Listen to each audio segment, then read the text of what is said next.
सभी छात्र छात्राओं को एक बार फिर अपने YouTube चैनल में स्वागत करते हैं। देखिए, लास्ट वीडियो लेक्चर में हम किरण प्रकाशिकी में आप लोगों को बताए थे क्रांतिक कोण के बारे में। आज उसके ऊपर कुछ नोट पॉइंट पढ़ेंगे, उसके बाद फिर हम आगे बढ़ेंगे। ठीक है, देखिए आप लोगों को लास्ट में बताए थे क्रांतिक कोण के लिए फार्मूला n बराबर 1/sin c, या इसी को हम लिख सकते हैं sin c बराबर 1/n। ठीक है, अब देखिए सूत्र को आप देखकर बता सकते हैं कि जो c होगा वो n के इनवर्सली प्रोपोर्शनल होगा, मतलब व्युत्क्रमानुपाती होगा। ठीक है, अब इसका मतलब क्या होगा कि अगर माध्यम का अपवर्तनांक बढ़ेगा, क्या होगा, बढ़ेगा, ठीक, तो जो c होगा वो घटेगा, और अगर n घटेगा तो क्रांतिक कोण बढ़ेगा। ठीक है, ये आप लोग नोट कर लीजिएगा। ठीक है, अच्छा एक बात हम आप लोगों को बता दें, जो अपवर्तनांक होता है वो ताप के व्युत्क्रमानुपाती होता है। ये टी क्या है, ताप है, ताप के व्युत्क्रमानुपाती होता है। कहने का मतलब है कि अगर माध्यम का ताप बढ़ा दिया जाए तो अपवर्तनांक घट जाता है, और अगर माध्यम का ताप घटा दिया जाए तो अपवर्तनांक बढ़ जाएगा।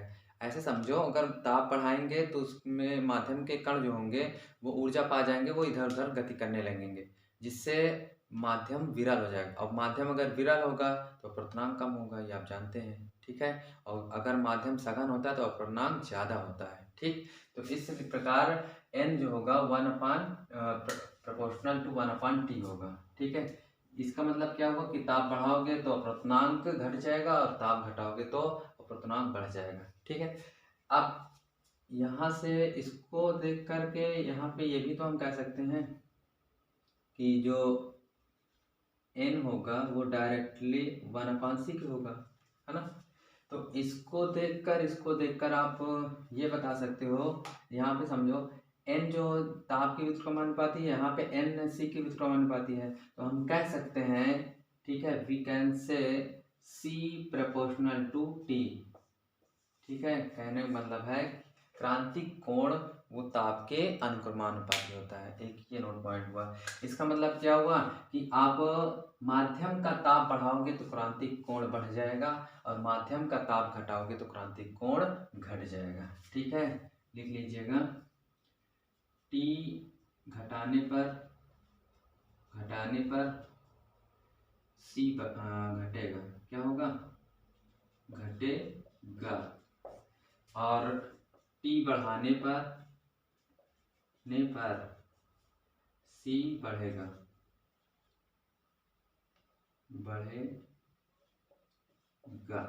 ठीक, ये नोट पॉइंट आप लोग लिख लीजिए। अच्छा, आप लोग श्वेत प्रकाश जानते हैं, जिसको हम रख कर रहे हैं। श्वेत प्रकाश में कितने कलर होते हैं, 7 कलर होते हैं। श्वेत प्रकाश में 7 कलर होते हैं, आप लोग क्लास 10th में पढ़े हैं, आगे भी पढ़ेंगे इसके बारे में। ठीक है, तो इसमें इसके ऊपर कुछ नोट पॉइंट है। विबग्योर के नाम से आप पढ़े थे, VIBGYOR,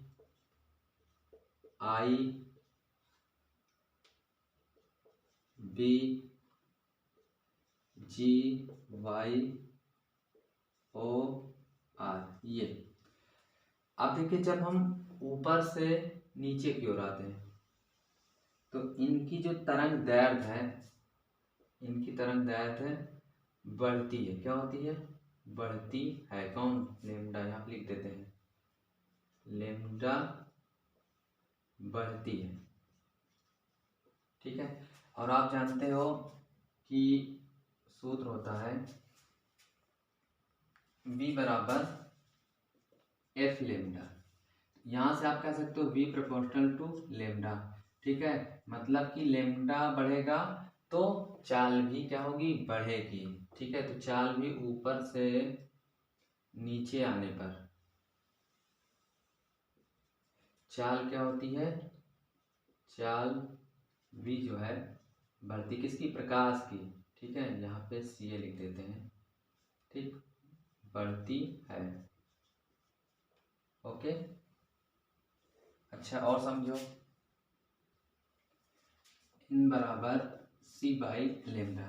यहाँ से आप कह सकते हो या लेमडा बराबर निकालेंगे, लेमडा बराबर c बाई n। ठीक, तो यहाँ से आप कह सकते हो या इसे समझो ऊपर से। ठीक, यहाँ से आप कह सकते हो कि n जो होता है इनवर्सली प्रोपोर्शनल टू लेमडा होता है। ठीक है, कहने का मतलब है कि लेमडा अगर बढ़ेगा तो अपवर्तनांक घटेगा। आई बात समझ में? लेमडा बढ़ेगा अपवर्तनांक घटेगा। ठीक, और अगर लेमडा घटेगा तो अपवर्तनांक बढ़ेगा। बात समझ में आ रही ना? तो इसका मतलब क्या हुआ कि हम ऊपर से नीचे की ओर आएंगे। ठीक है, ये थोड़ा सा हम डायरेक्शन सही कर देते हैं। ऊपर से जब नीचे की ओर आएंगे तो अपवर्तनांक क्या होगा?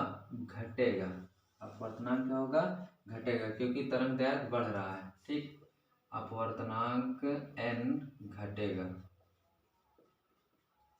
ठीक है, अब बात आ रही है क्रांतिक कोण के लिए। ठीक है, अब अपवर्तनांक नीचे आने पर घटेगा, तो भैया आप अभी भी पढ़े हो कि n प्रोपोर्शनल टू 1/c। ठीक, या c प्रोपोर्शनल टू 1/n। तो अगर अपवर्तनांक घटेगा तो क्रांतिक कोण क्या होगा? बढ़ेगा। तो मेन हमें यहाँ पे क्रांतिक कोण से मतलब था। तो हम ऊपर से नीचे आएंगे तो क्रांतिक कोण जो होगा c वो क्या होगा? बढ़ेगा।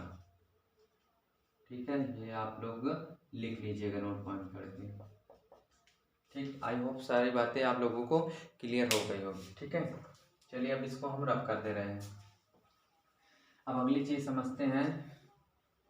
आप लोग अगली हेडिंग बना लीजिएगा, कांच की पट्टी को प्रकाश द्वारा कांच की पट्टी को पार करने में लगा समय।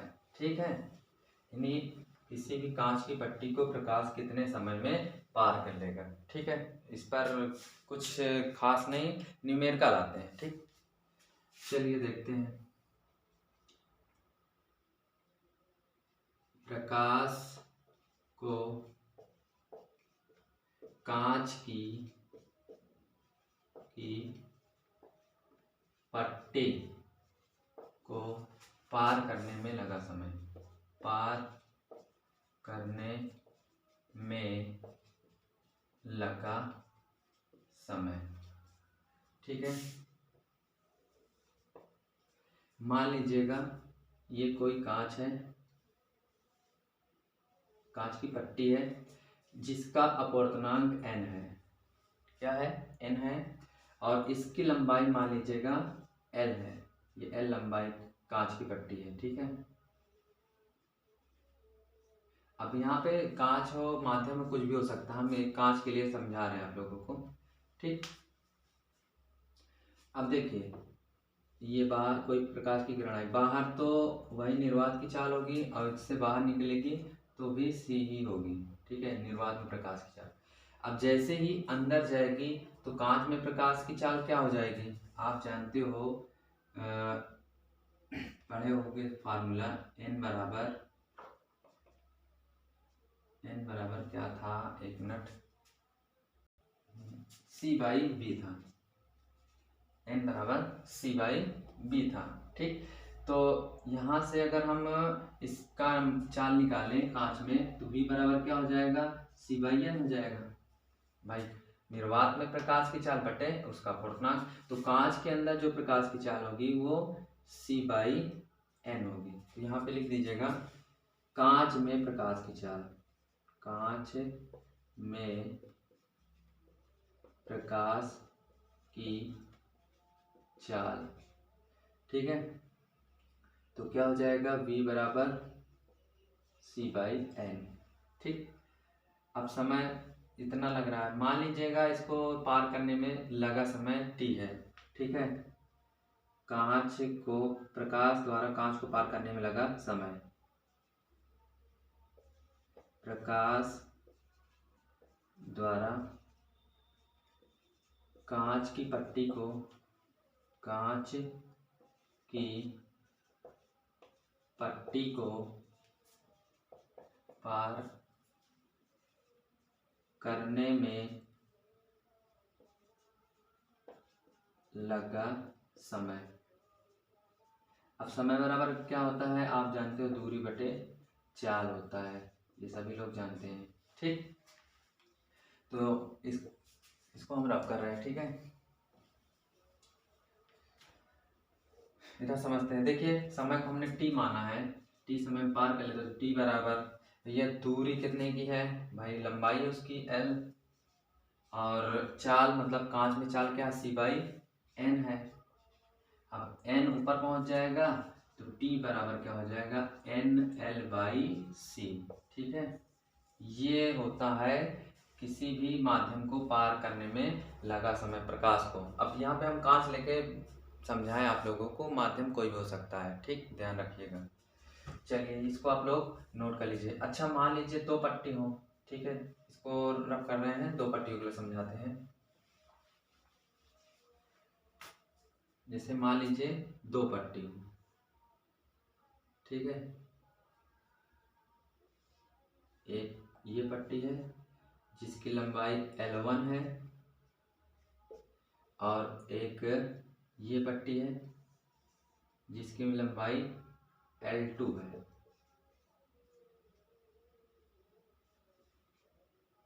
ठीक है, और इसका अपूर्णांक मान लीजिए N1 है, इसका अपूर्णांक N2 है।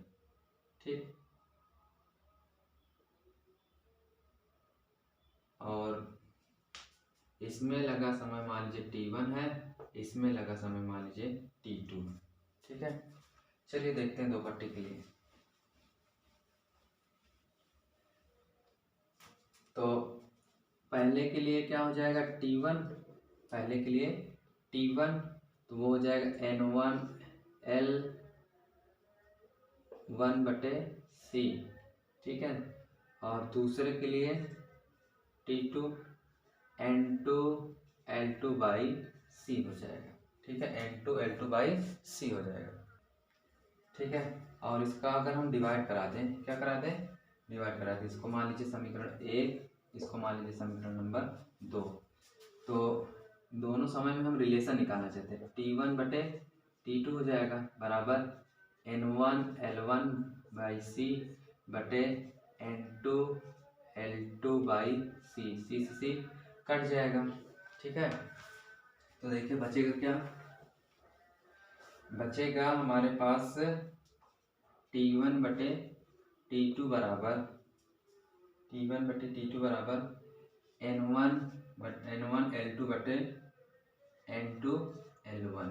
ठीक है, ये एक जैसे कहा, एक पट्टी का हमें समय दिया है, दूसरी पट्टी का समय निकालना है, तो इस सूत्र से हम निकाल सकते हैं दो पट्टी के लिए। ठीक, अच्छा, अगर मान लीजिए समय क्या हो, बराबर हो, यदि समय समान हो, समय समान हो। अच्छा, समय समान हो मतलब जितने समय में ये वाली पट्टी को पार करता है तो उतने समय में ये वाली पट्टी को पार करे, तब क्या होगा, तो ये T1 बराबर हो जाएगा T2 के, T1 बराबर T2 हो जाएगा, तो ये हो जाएगा यहाँ से 1/1 बराबर N1 L1/N2 L2, फिर ये गुणा कर देंगे तो हाँ यहाँ से मिल जाएगा N2 L2 बराबर 1 वाला पहले लिखते हैं, N1 L1 बराबर N2 L2, ये वाला फार्मूला हो जाएगा। ठीक, कब, जब समय समान लगे। ठीक है, तो इसको नोट कर लीजिए, इस पर दो छोटे छोटे क्वेश्चन करना है, उसके बाद सारे टॉपिक अपवर्तनांक के खत्म हो जाएंगे। ठीक,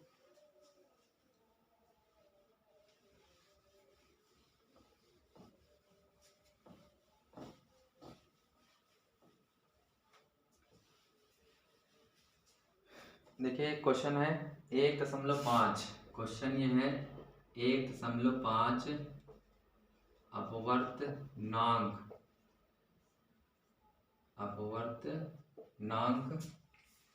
वाले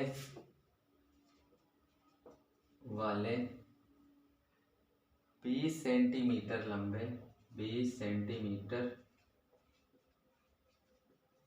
लंबे कांच को पार करने में, कांच को पार करने में पार करने में प्रकाश को कितना समय, यहाँ पे 10 है, सॉरी यहाँ पे 10 mm है, ठीक है, 10 mm लंबे कांच को पार करने में प्रकाश को कितना समय लगेगा, कितना समय लगेगा, ठीक है। तो चलिए यहाँ पे हमें n दिया है, n बराबर 1.5 और ये दिया l, कांच वो माध्यम की लंबाई दिया ना जितने में प्रकाश जाएगा, l दिया है 10 mm। अच्छा इसको मीटर में चेंज कर लेते हैं, तो 10 इंटू क्या करेंगे 10⁻³ से गुणा करा देंगे तो ये मीटर में चेंज हो जाएगा, ठीक। अच्छा अभी आप लोग पढ़े हो प्रकाश, कांच या किसी भी माध्यम को पार करने में प्रकाश द्वारा लिया गया समय होता है, वो क्या होता है, NL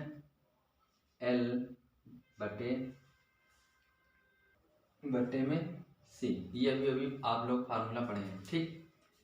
तो T बराबर N, अपवर्तनांक कितना है 1.5 और L मतलब लंबाई ये दिया है 10 × 10⁻³ अच्छा ये क्या होता है बटे में C, मतलब प्रकाश में निर्वात प्रकाश की चाल 3 × 10⁸ चलिए इसको सॉल्व कर लेते हैं। यहाँ देखो इसको सॉल्व करेंगे तो 15 हो जाएगा, 15 × 10⁻³ इसको पर लाएंगे तो -8 हो जाएगा, ठीक है, और बटे 3, 3 एकम 3, 3 बचे 15, तो टाइम हो जाएगा 5 × 10⁻³ और 8 -11 सेकेंड। इतने समय में इतनी लंबी कांच की प्लेट को पार कर लेगा कांच वो प्रकाश, ठीक। चलिए अब इसी पे एक छोटा सा और सवाल लेते हैं, उसके बाद आज की क्लास को समाप्त करते हैं, ठीक। इसको नोट कर लीजिएगा आप लोग।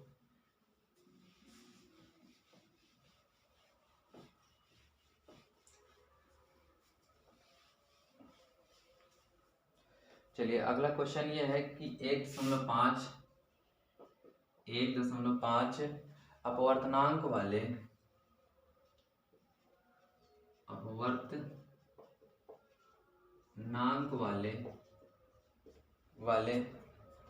20 सेंटीमीटर लंबे कांच को पार करने में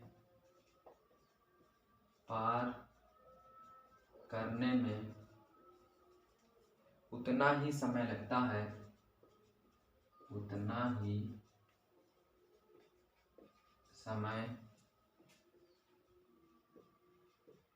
लगता है,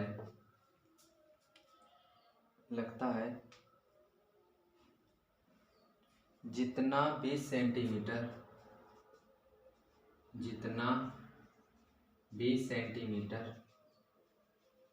लंबे कांच को नहीं है, लंबे पानी को पार करने में लगता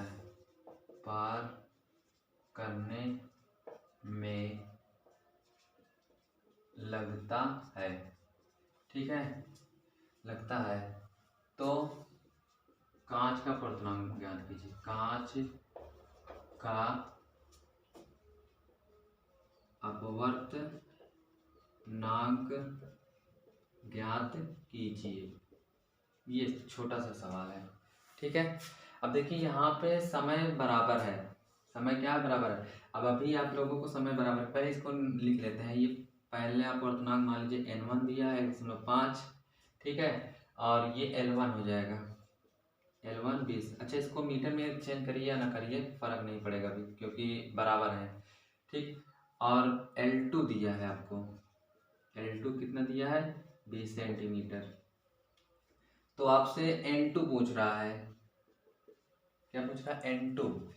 चलिए अभी आप लोगों को बताया है, अगर समय बराबर होने पर, समान होने पर लिख दीजिएगा, समान होने पर क्या होता है, N1 L1 बराबर N2 L2। ये तो अभी पीछे फार्मूला डिराइव हुआ है।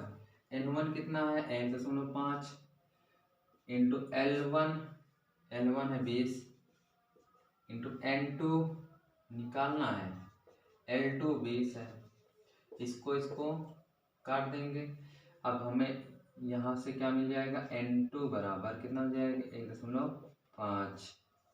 ठीक, 1.5 मिलेगा ना। तो इस तरह से जितने भी अपवर्तनांक अपवर्तन वाले टॉपिक थे वो समाप्त हो गए। अब नेक्स्ट वीडियोस में हम नेक्स्ट टाइप टॉपिक पर डिस्कस करेंगे, वो होगा लेंस। ठीक है, तो तब अब आज के लिए इतना ही। धन्यवाद।